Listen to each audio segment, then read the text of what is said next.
Ah, c'est ça que je voulais vous dire, ouais. Ça, c'est un pêcheur qui nous montre sa commande, qu'il a pêché la veille. Il nous dit que dans les caisses, là, il y avait 500 poissons par caisse, et il les vendait 25 sols. 500 poissons. 25 sols est équivalent à 8 euros. Aux importateurs qu'on a vu tout à l'heure en photo. 500 poissons, 8 euros. C'est pour vous dire quand même que hein, c'est pas payé. Hein. Après, donc, on arrive à la pêche de nuit, là, au discus. Donc, on faisait la pêche de nuit à partir de 20 h. Il fallait qu'il fasse nuit noire, il fallait qu'il n'y ait pas de lune du tout. Hein. Et on partait sur les petites pirogues comme ça, pour s'infiltrer en dessous les arbres, en dessous les racines. Donc, on partait à 20 h pour durer 3-4 heures. Alors, je peux vous dire que quand on a passé 4 heures sur le bord de la pirogue, qui est en bois, eh ben on a le cul en chou-fleur, hein, au bout de 4 heures. Et puis on ne peut pas bouger beaucoup parce que le moins de mouvement qu'on fait, c'est pas stable du tout. Si on bouge un peu trop, on se retrouve au bouillon. Hein. C'est pas trop... mais bon, on l'a fait avec, non, on l'a fait avec, hein, mais bon, les fesses ils ramassent. Hein. Après on s'y fait, hein, quand on a fait 3-4 nuits, après c'est bon, hein, c'est comme le vélo. Hein.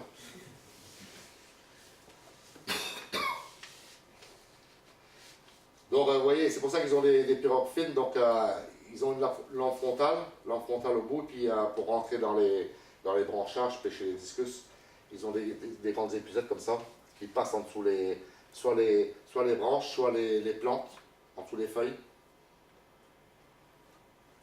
Et donc, avant de s'approcher, à chaque fois je le voyais, quand on a fait une de sortie, je me demandais pourquoi.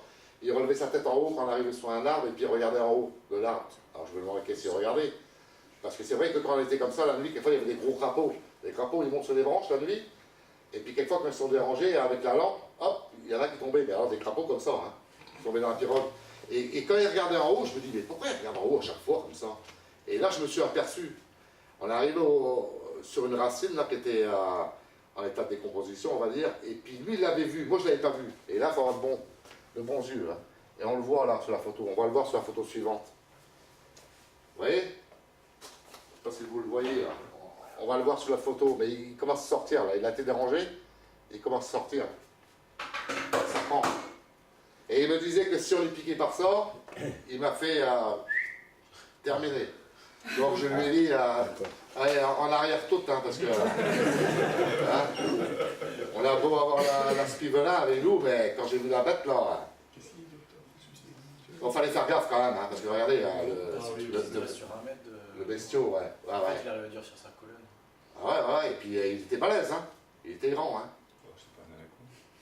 Donc c'est pour ça, après que... vous avez vu, viens sur la photo présente. Là, on est arrivé sur la branche. Viens sur l'autre branche, JP. Regardez, la branche est là. Vas-y. Et regardez, on n'est pas arrivé au bout encore. Il était immense, ce truc-là. Donc, il fallait faire gaffe, quoi.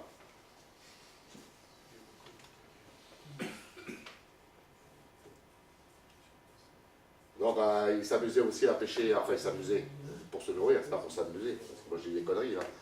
Pendant les pêches, quelquefois, il prenait le harpon, puis il pêchait les poissons pour le casse-côte. Il en profitait aussi pour nourrir sa famille. Donc, il fallait que ce soit en silence, la nuit, sans lune, et puis tous les bruits de la forêt, quand vous êtes sur la pirogue, là, je ne peux pas vous les décrire, mais bon, tout à l'heure, je vous ferai écouter quelque chose. C'est quand même assez impressionnant, hein, quand on se trouve là-dessus. Hein. Mais c'est vraiment magnifique parce que c'est grandiose quand on voit ça. Donc là il a pêché un discus, là, il est en train de le démailler. Hein.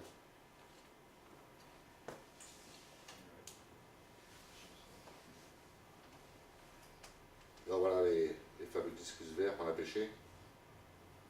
Alors on pêchait tout, hein, on pêchait pas que du discus, hein, il y avait des scalaires aussi. On a pêché des scalaires aussi, il y avait des puisettes et puis toutes sortes de poissons. Hein. La nuit c'est facile quoi, parce que quand on met la lampe dessus, si on fait pas de bruit, il bouge pas. Et puis avec la lumière il est ébloui et puis il n'y a plus qu'à passer les puisettes doucement. Là. Enfin doucement. Il faut quand même aller assez vite parce que dès qu'on met les puisettes dans l'eau.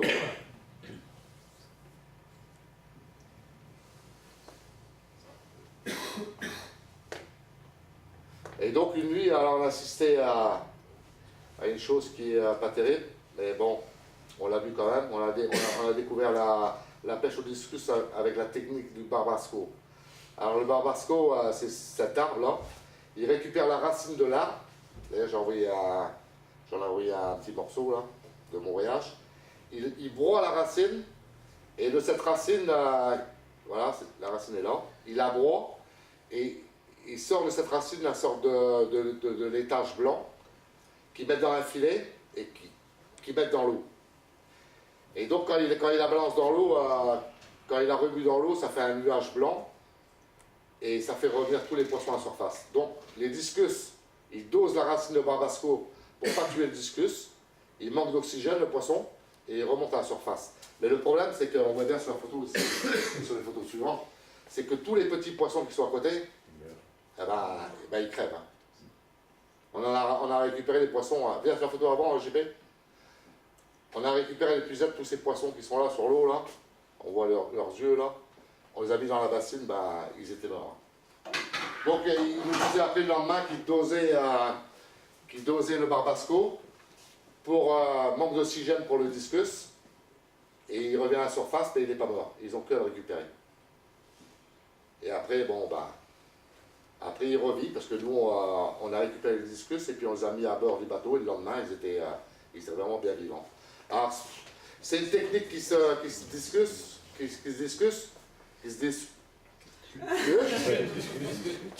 Le problème, c'est que certaines communautés sont contre, d'autres le font. Et ils le font pourquoi ils le font? Parce qu'il y a de la demande.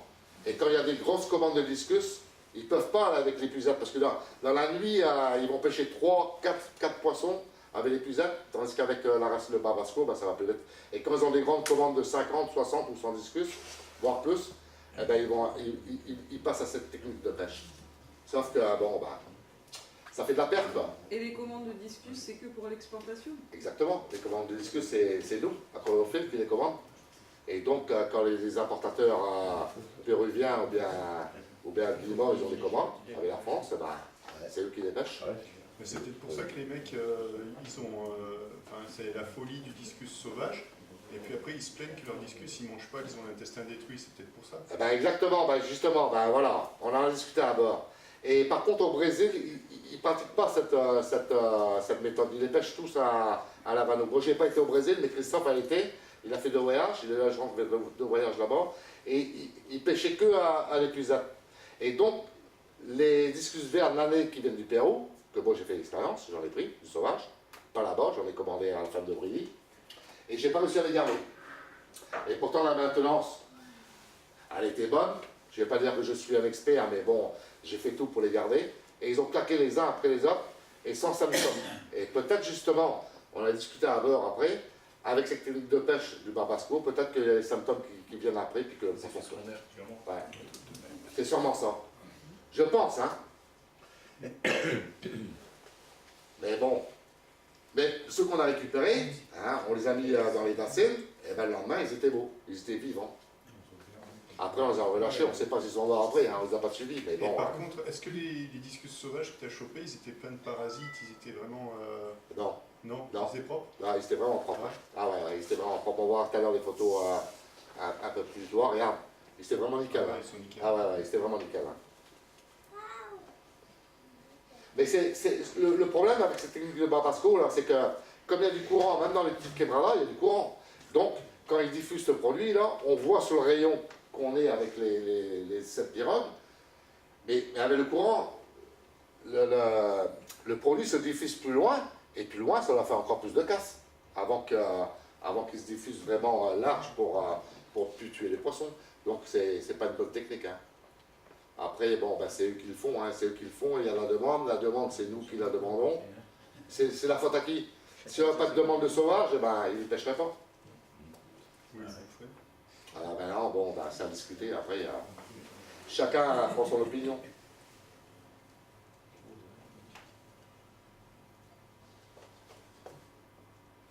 C'est vrai, c'est des belles pièces, hein.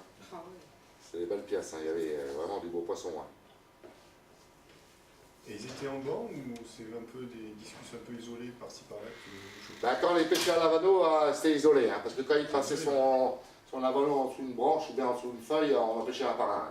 Mais peut-être il y en avait plusieurs. Sauf le problème avec le barbasco, Si jamais il y a plusieurs couples qui sont en train de frayer, et puis s'il y a des petits, Ça fait du gros ménage. ça fait du gros ménage, quoi. Ouais. Et ils ne peuvent pas doser à petite échelle, ils disaient. Si doser à petite échelle, les petits poissons, ils reviendraient en surface avec manque d'oxygène, ils revivraient. Mais les gros, il n'y aurait pas assez de produits pour les faire monter. Et on voyait, hein, parce que quand ils montaient en surface, pas les discus, les autres sortes de poissons, ils montaient, ils tournaient dans tous les sens comme ça. Ils tournaient partout. Et puis après, tac, le poisson, il ne bougeait plus. Hein. Et ils ont essayé.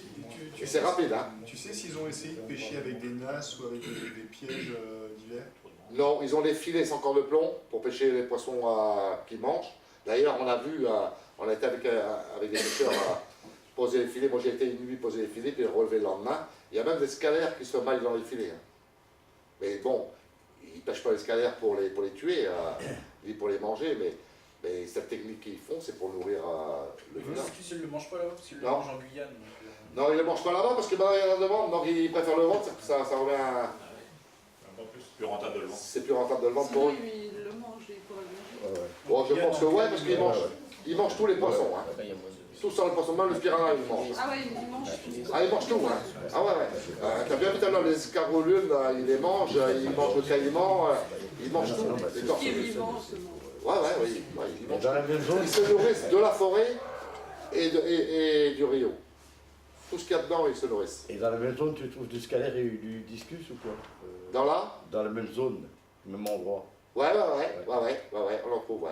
Et ce qui est marrant, c'est que les scalaires, quand on les a pêchés, ils étaient sur des sortes de bouts de bois qui étaient dans l'eau, je me rappelle plus comment c'était, comme si on aurait mis des bambous, comme si on aurait piqué Ouais, des bambous, tu vois, comme ça. Et les scalaires étaient là entre les... Ouais, mais il paraît que les rayures, c'est pour se camoufler, justement, parce qu'ils se cachent entre des branchages. Ah ben peut-être bien, ouais, moi je connais pas tout non Moi, ce plus, que hein. j'ai lu, hein. Ouais, j'ai pas la science exacte, mais on les a vus, les scalaires, ils étaient souvent bien planqués dans les branchages et puis dans les bouts de bois qui sortaient de l'eau. Ouais, c'est comme on dit. Des rayures. Par contre, les discus, il allait tout le temps sous les grandes feuilles, en dessous des troncs d'arbres, des gros troncs d'arbres, et puis les branchages. On trouve différentes espèces de discus dans une même zone ou c'est ciblé? Ouais, les verts, les bleus, les... Ah là, il n'y a que les verts, hein. Ouais, que du vert. Il n'y a que du vert, et puis bon, alors il y a les verts qu'on a vu tout à l'heure sur la photo qui sont vraiment verts, et les pointés rouges avec les têtes bleues. Il y a ces deux sortes.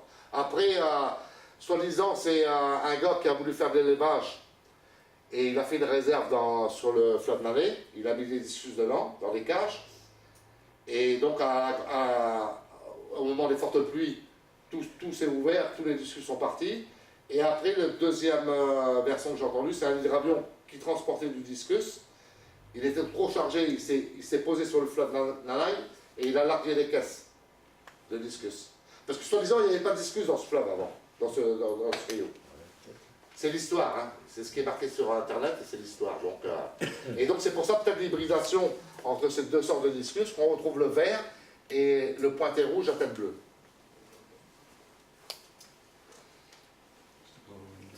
D'ailleurs, on a vu sur les photos chez les exportateurs hein, la différence entre les pointés rouges et puis tête bleue et puis les verts, vraiment verts.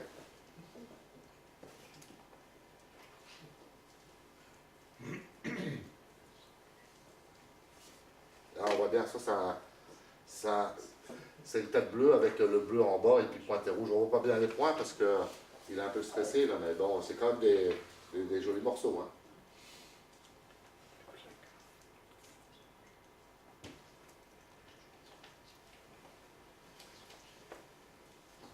Donc il y a aussi, pour ceux qui sont adeptes à la pêche au lancer, on s'y est prêté aussi. Et donc on a pris notre pied. Moi j'ai pris mon pied parce qu'on a pêché de beaux poissons. Et on peut réaliser des belles prises. Hein. Donc pareil en pirogue aussi, hein, dans les quebradors, pour aller pêcher du tucunaré. On va voir sur les photos là. Cyclocélaris. Il est vachement bon ce poisson. Hein? Cyclocélaris, sans doute. Tucunaré, ils appellent ça le tucunaré. Alors je ne sais pas le nom scientifique, Yves. Ouais, alors, je suis d'accord avec toi. Je te contredirai pas. C'est ça. Mais il est vachement bon, les piranhas. Le tucunaré, très bon comme poisson. Donc on a pêché du piranha, des tucunarés, des raies, des poissons de chat. Donc il n'y a pas que pour la conophilie, hein. Il y a pour tout. Hein. Celui qui a un crack à la pêche au lancer, il a tout son matériel avec lui. Et puis il y a différentes choses à faire.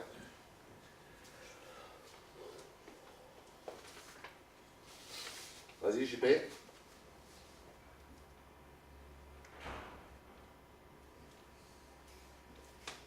Même du bateau, on pouvait pêcher. Hein. Quand on était à bord du Salvador, on foutait de la ligne et puis on pêchait. Hein. Alors on est parti faire un trek là, de 4 heures dans la jungle. Avec bien sûr les collègues qui étaient avec nous avaient leurs flingues, hein, parce qu'ils avaient des fusils, hein, parce qu'on n'est pas rentré là-dedans comme ça. Donc on est parti 4 heures dans la jungle, et puis après en revenant on a fait un bivouac de nuit, pour ceux qui voulaient rester, faire le bivouac de nuit. Et donc dans la jungle on a découvert tous les fruits, tous les connaissances des plantes médicinales, parce qu'ils n'ont pas de pharmacie, mais eux, la jungle c'est une pharmacie ouverte à ciel ouvert. Quand ils ont les maux de tête, des maux de ventre, ils vont dans la jungle, ils connaissent les plantes, ils savent quelle plante que c'est, et puis ils se soignent avec ça, avec toutes ces plantes. Alors et non, je ne vous dirai pas, mais il y a pour tout. Hein. Il y a pour le mal de tête, il y a pour les piqûres aussi de serpents, d'insectes, mal de ventre, etc. Donc là, on a vu toutes sortes d'insectes, hein, toutes sortes de plantes. Mais non, il y a des calais là, pour les plantes.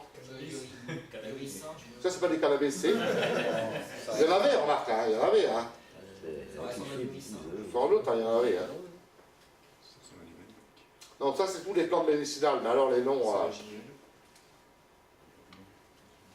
ils nous expliquaient à quoi elles servaient, pour quel mot, pour quelle maladie. Bon, et les malades, bien sûr, hein, ça, toutes sortes de fruits. Hein. Ça, c'est pas des olives, hein. C'est des fruits de là-bas aussi. L'ananas. Alors ça, je savais pas, je l'ai appris là-bas. Sur un plan, il n'y a que l'ananas. Ouais, je savais pas. Donc ça, c'est les fameux nids de fourmis. Il y en a partout sur les arbres, des gros trucs comme ça. Il faut faire attention où on met les mains aussi, parce que c'est des grosses fourmis, puis quand ils piquent, ça fait pas du bien. Hein. On a eu droit, ça craint. Hein. Un coup, on était dans le Quebrada, et puis on était avec les annexes du bord. Et puis on est parti, puis en revenant, il y avait un arbre qui est tombé. Un arbre à moitié pourri, quoi. Il avait bouché le passage. Donc, le guide est parti avec son coupe-coupe, les deux guides étaient avec nous, puis il a commencé à couper l'arbre au coupe-coupe, quoi. Et puis, il y avait Patrick, Aran, qui était avec sa caméra en train de filmer. Il était comme ça contre la souche de l'arbre. Et puis, en train de fermer les gars qui étaient dans les deux annexes, quoi. Et puis, tout d'un coup, on entend gueuler, on se demande qu'est-ce qui se passe. Tous les fourmis, comme ça, étaient partis de l'arbre parce que lui était en train de coller dessus. Et puis, t'es parti sur lui, il a piqué, quoi.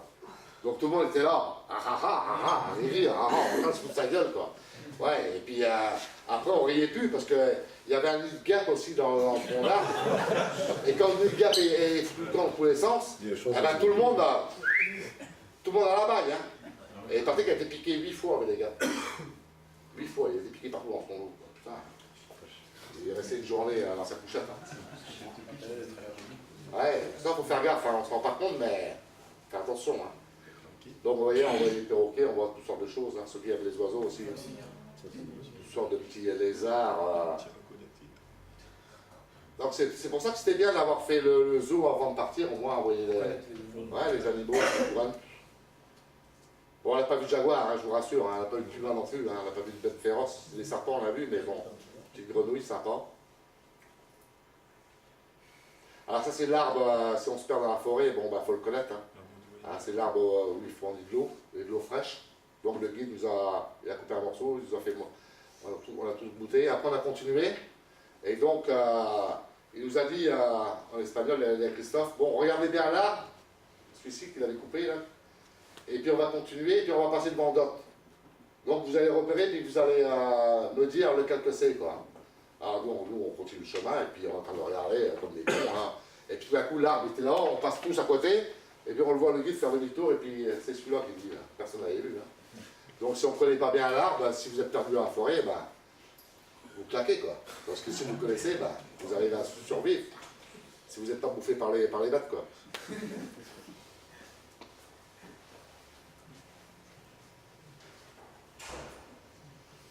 Vas-y, JP. Donc on a achevé le trek de la journée, là, puis après on est parti faire le bivouac de nuit. Donc les guides ont coupé tous les saletés qui étaient autour là, pour qu'on mette les hamacs et dormir la nuit là. Alors c'était une nuit un peu angoissante au départ, mais comme on était crevé, on a dormi. Mais je vous explique pas les bruits, hein. Quand on est dans le hamac et puis on entend tous les bruits dans la forêt. Tiens d'ailleurs, je vais vous faire écouter. Vous savez, quand vous imaginez que vous êtes dans le hamac, il fait nuit noire, et puis vous entendez ça.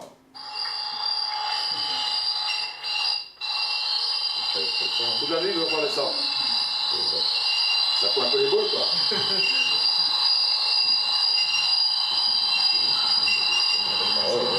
Ah, il y a tout, hein. Il y a un peu d'oiseaux.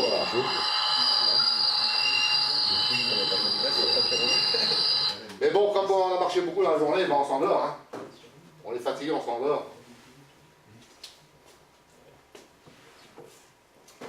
Mais bon, les gars qui étaient avec nous, là, ils avaient des flingues, hein. Ils étaient quand même armés, hein. Donc on était un peu tranquille, quoi. Mais ils ont quand même bien ronflé. Eux. Si il y avait eu un puma ou bien un jaguar qui serait ramené, je ne sais même pas si jamais il serait réveillé. Hein. Il fallait faire gaffe aussi hein, quand on mettait le hamac. Là, moi je suis parti sur un condar comme ça là, pour amarrer mon bout de hamac. Là, et puis j'avais pas vu au-dessus, il y avait un grand nid de fourmis. Hein. Quand j'ai vu celui-là, j'ai fait demi-tour. Hein. Je change d'arbre en vitesse. Hein.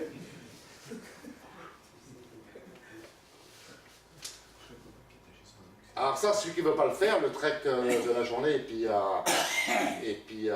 dormir dans la jungle la nuit, il n'est pas obligé de le faire, il peut rester à bord. Hein. Il y en avait deux qui n'ont pas voulu le faire, ils sont restés à bord dormir. Hein. Ils avaient un peu peur, bon bah, chacun réagit comme il veut, hein. C'est pas une obligation de le faire. Hein. Parce que c'est vrai 4 heures à marcher, 4 heures pour aller, 4 heures pour revenir, ça crève. Hein.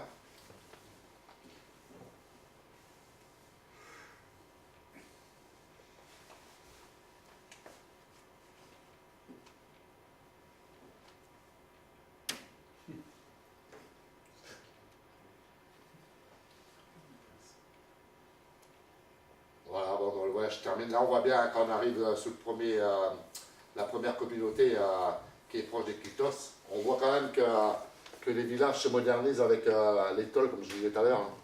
Hein. Tous les toits sont en tôle, donc c'est pas terrible non plus, mais bon.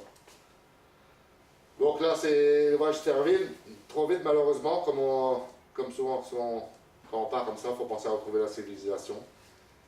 Et on amorce la descente vers avec le selva vivant. Alors le selva vivant, ça veut dire en espagnol la forêt vivant.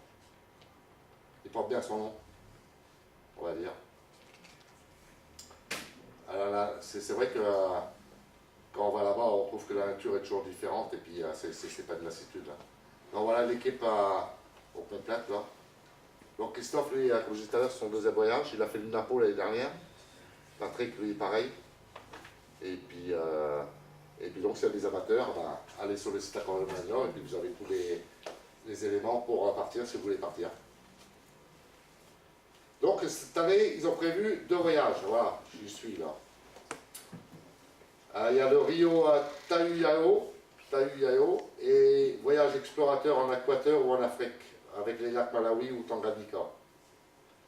Vous trouverez tous les renseignements sur le site Accor de Magnon. Merci à tous. Et puis, si vous avez des questions...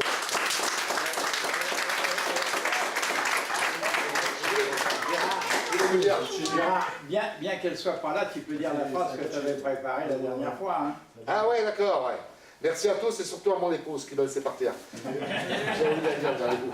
voulais vous dire quand même un petit mot sur les poissons qu'on a pêchés et puis que si on aurait voulu garder et les ramener avec nous.